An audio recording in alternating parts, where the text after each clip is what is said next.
Selamat datang calon mahasiswa dan mahasiswiku. Perkenalkan saya dosen Moenster. Panggil saya Mo, karena saya tidak menyeramkan. Bahkan sebagian besar kaum wanita bilang saya manis. Di sini saya berperan sebagai pelajar juga pembimbing, karena ilmu tidak ada batasnya. Jadi jangan sungkan untuk bertanya dan siap ditanya. Di kelas pertama kita akan membahas topik, bagikan cerita Anda kepada dunia. Saya yakin setiap orang di dunia bebas menyatakan pendapat. Namun dunia akan menjadi tempat yang lebih baik jika kita bersedia mendengar, berbagi dan membangun komunitas.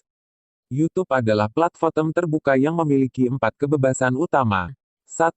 Kebebasan berekspresi. 2. Kebebasan mendapatkan informasi. 3. Kebebasan menggunakan peluang. 4. Kebebasan memiliki tempat berkarya. Yang terbaik dari YouTube adalah Anda dapat berinteraksi dan mengembangkan komunitas, terlepas apapun pasion Anda, entah itu komedi, olahraga, game, jurnalis, makanan bahkan kehidupan sehari-hari. Jadi bisa diartikan YouTube adalah media agar dunia tahu cerita Anda. Topik kedua hari ini adalah ikuti pasion kreatif Anda. Sebelum memulai menjadi YouTuber, penting bagi Anda bersikap autentik yaitu dapat dipercaya, dan asli.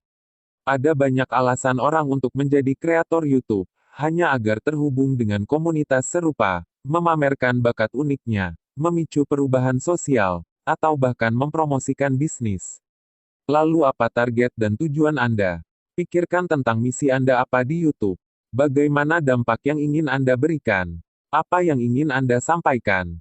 Pengetahuan apa yang dapat Anda bagikan dengan orang lain? Atau siapa kreator YouTube idola Anda, dan apa yang membuat Anda terkesan? Tapi selalu ingat, walaupun YouTube memberi kebebasan, ada beberapa batasan mengenai apa yang dapat Anda bagikan.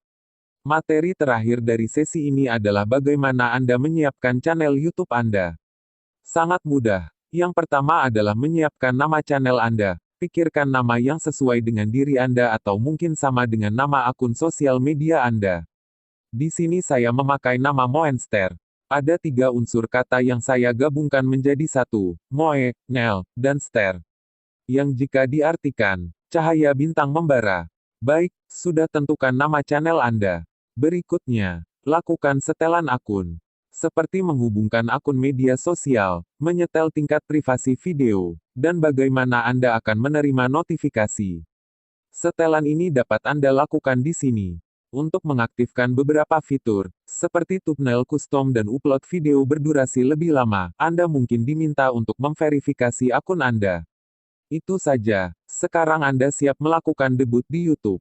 Kesimpulannya, Anda harus memahami prinsip dasar yang menjadi panduan YouTube, kebebasan utama yang membentuk nilai-nilai YouTube, dan apa saja yang Anda perlukan untuk membuat channel YouTube. Sekian untuk materi dalam pertemuan pertama kita. Silakan subscribe dan aktifkan lonceng untuk dapat terus mengikuti kelas di sekolah YouTuber. Terima kasih.